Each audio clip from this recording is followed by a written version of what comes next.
Halo, nama saya Yohanes Dandi. NIM B1121231049, Prodi Manajemen kelas B. Di sini saya akan menjelaskan cara paling mudah menurut saya untuk menentukan posisi debit atau kredit dalam transaksi yang melibatkan harta, utang, modal, pendapatan, dan beban. Nah, untuk yang pertama yaitu harta.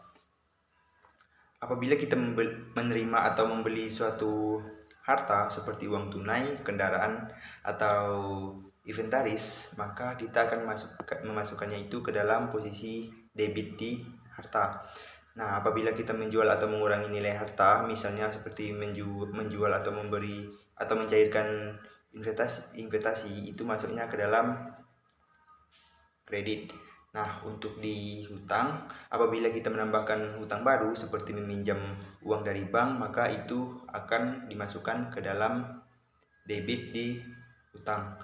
Nah, sebaliknya ketika kita membayar sebagian atau seluruh, itu masuknya ke dalam kredit karena itu mengurangi hutang.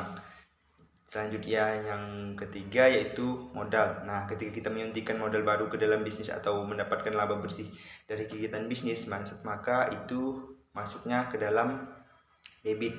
Sedangkan ketika kita mengambil uang dari modal bisnis tersebut atau mengalami kerugian, maka akan dimasukkan ke dalam kredit. Nah, selanjutnya ada di pendapatan. Untuk di pendapatan, jika pendapatan meningkat ketika kita menjual produk atau layanan kepada pelanggan, maka itu masuknya ke dalam posisi debit.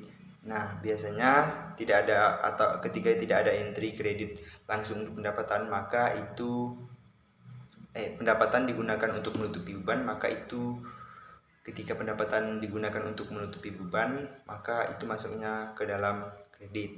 Untuk yang terakhir yaitu beban.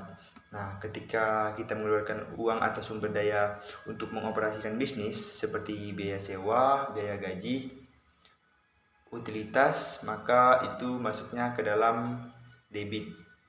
Nah, ketika kita digunakan untuk menurunkan pendapatan bersih dalam laporan keuangan, tetapi tidak selalu ada entry kredit langsung untuk bebannya, maka itu masuk ke dalam kredit. Sekian penjelasan dari saya, terima kasih.